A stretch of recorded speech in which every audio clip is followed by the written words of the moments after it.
this is one of those coming from the heart kind of questions that men have a hard time with. Like, is there something about Saluda that's always kind of kept you here? I mean, you could have moved to Hendersonville, you could have moved to Arden, could have moved to Columbus. Yeah, could have moved anywhere We again. moved to Tryon for 1 year. Well, okay, what brought you Yeah, back? that little lady right there. All right. No, when we went to Tryon, grew up in Tryon. And when we got married, we lived in Tryon for a year. Both of us worked down that area at that time. Well, I got the cafe. Yeah, that's true. I had to get I up. worked down there. She worked down there. And then after a year, that's all he wanted to stay down there. Why, how come? I don't know, it just wasn't home. You know, I What wanted makes Saluda home? The people. the people and the peacefulness of it, you know. And just, yeah, people are great here. I don't know a lot now, but I used to know everybody in town. Too many people moved in now. And I hadn't been to town in 2 years other than ride through because I hadn't felt like it, you know. But it's a good place, and they were all good people. The Wards and the Paces and Fred, and they were all nice, you Now, tell know. me, when you say Fred, who do you mean? Fred Pace run the A&G Fred's store. store was the one that Purple Onions in there. Okay, I don't have a memory of that for some reason. I You know, have. you can still faintly see that AG, Mhm. and everybody said somewhere, the A&P store, I said, no, that AG was Associated Grocers. Right, that's what it I was. never did know what that stood for. Associated Grocers, and it was just like independent Right, grocers. right. Well, talk to us. Tell us about going into, because I did an interview with folks down at the Charlie Ward pig picking thing. They pig out, they do every year.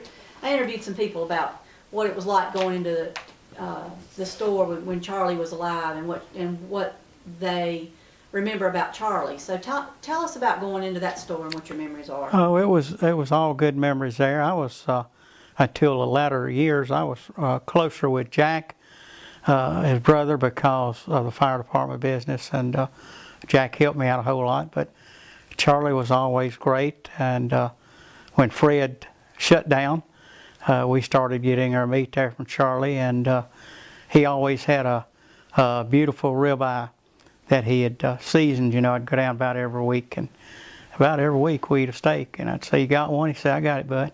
He'd have it back there, and it'd be good. Just a friendly fellow. I really miss him and Robert Hugh, a whole bunch, you know. And Lola too. Well, Lola, oh yeah. Lola said that when James was growing up, you know, he'd go out there from school. Oh yeah. And she had a tab set up for him out at Charlie's and Lola's. And he could go out there and get him a Coke or a candy bar Yeah. or whatever, and then Lula had to pay for it. Remember when you used to have a tab set up out at Ward's for James and he'd go after school and get drinks or stuff? Yeah.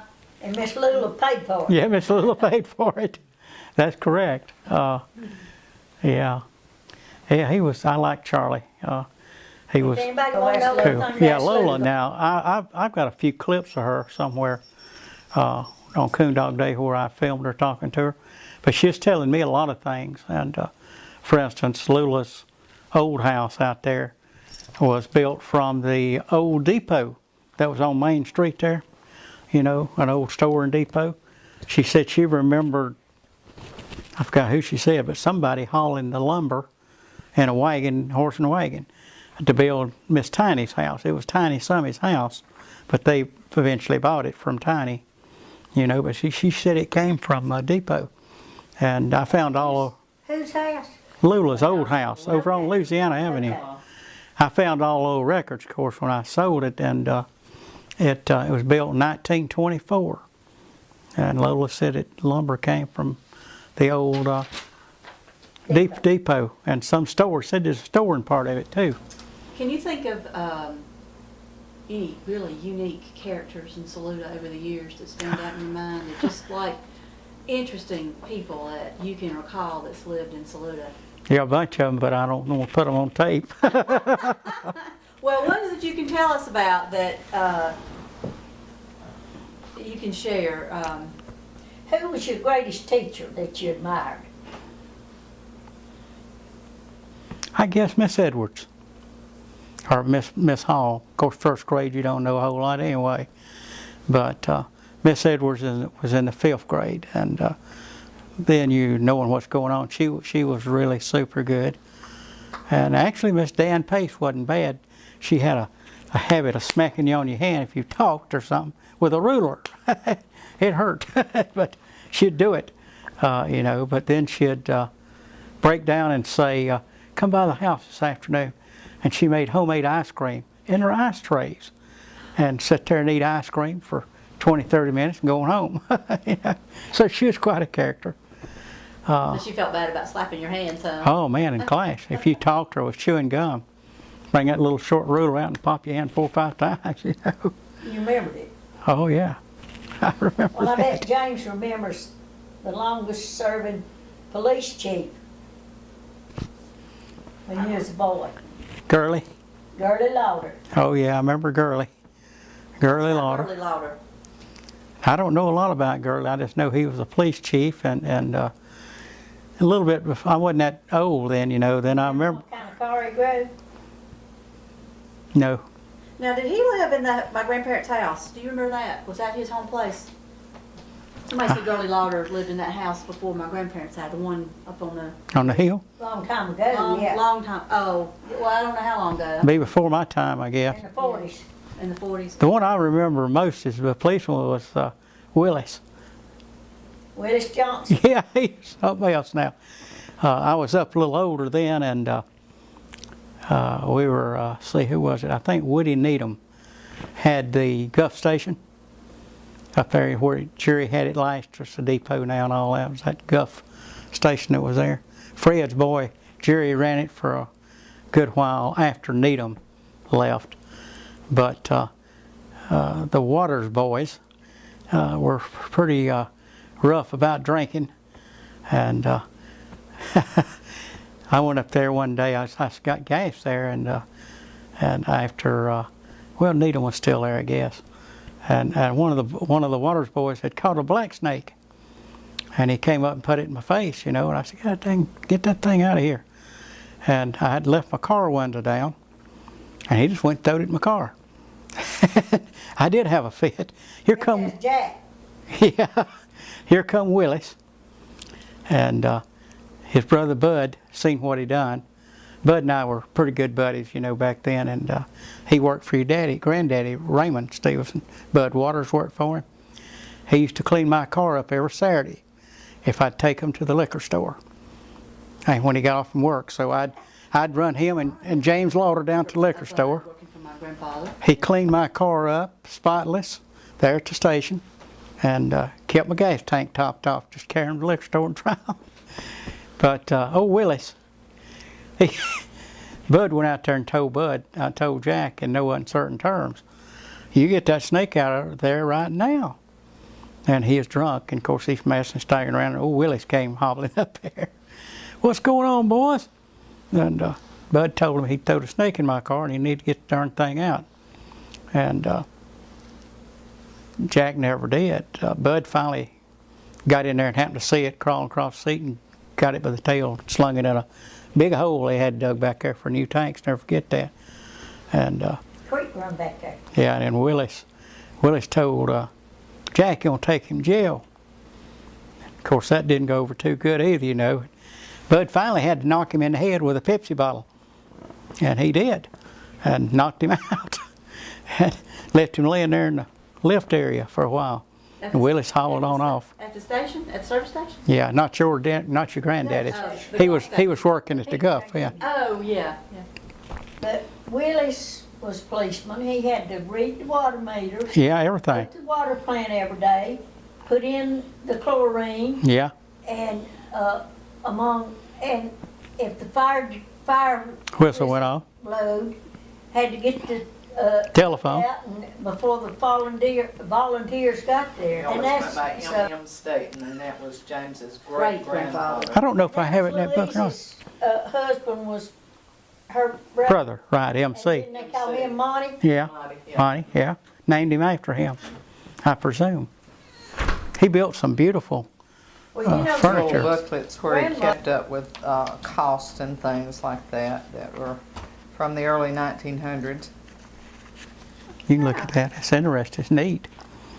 He kept down everything. Oh, Charlene, written them saw. books that sell out town? I think they would.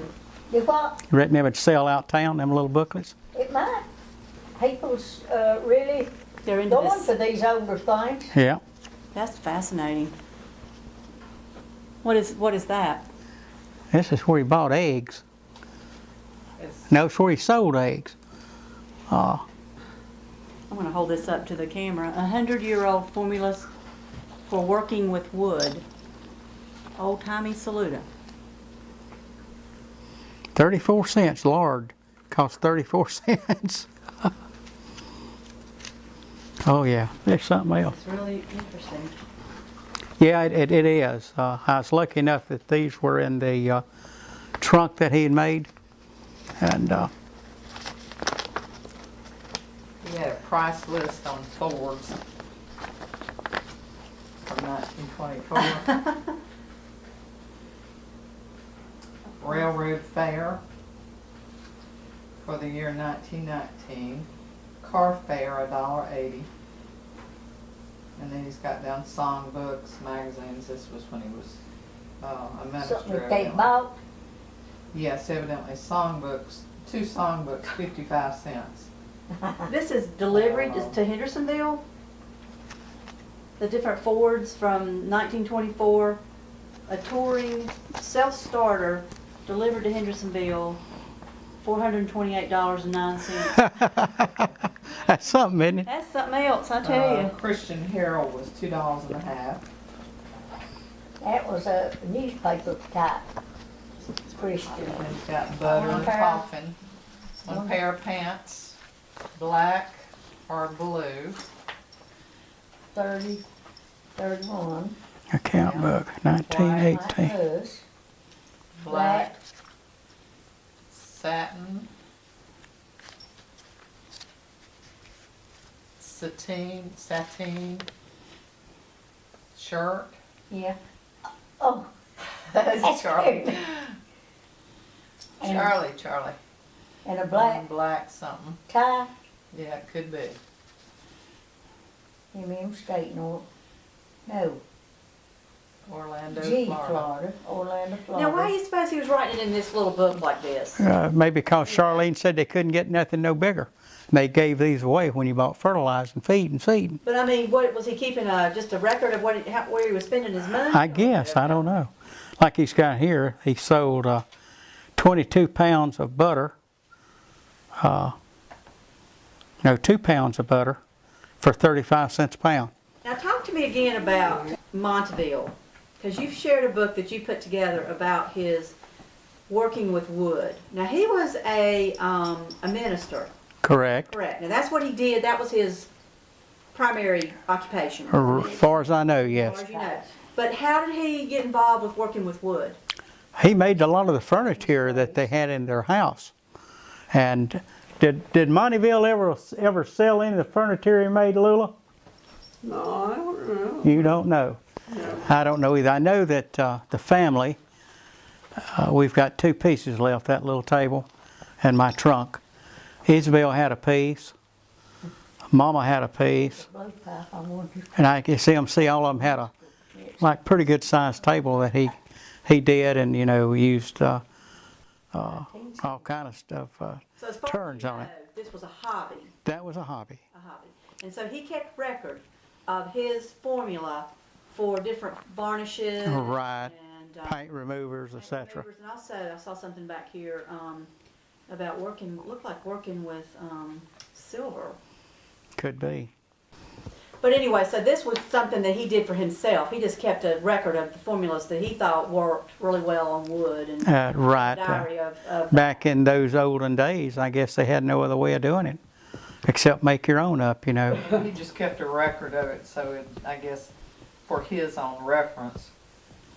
because he has a lot of different ones in here. Oh yeah. 1 yard of garter stuff, I guess that's elastic, wouldn't it? Black stain for wood. Pour 2 quarts of boiling water over 1 ounce of powdered extract of looks like sogwood. I think you're right, yeah. Sogwood, and when solution is something, I can't make that out, of yellow chromate of potash, P-O-T-A-S-H, how do you say that? Potash. Potash Mhm. is added in the whole something stirred. Anyway, it's just like recipes he came up with. And some Edgerton stories. See, I want to know about them too. Well, no, I mean, they were great people, and Billy was a bit older than I, but he was my protector, and Bill and Vernon carried me to church, the First Baptist, every Sunday morning and every Sunday evening, and for years. First Baptist? First Baptist in Saluda, yeah. And then I can remember one little funny story about Billy. I was in high school, and I'm pretty little for my size, and there's a couple guys wanted to beat me up. And it actually involves Clark, too. Billy and Clark Thompson happened to be leaving the school. They were a year or two ahead of me.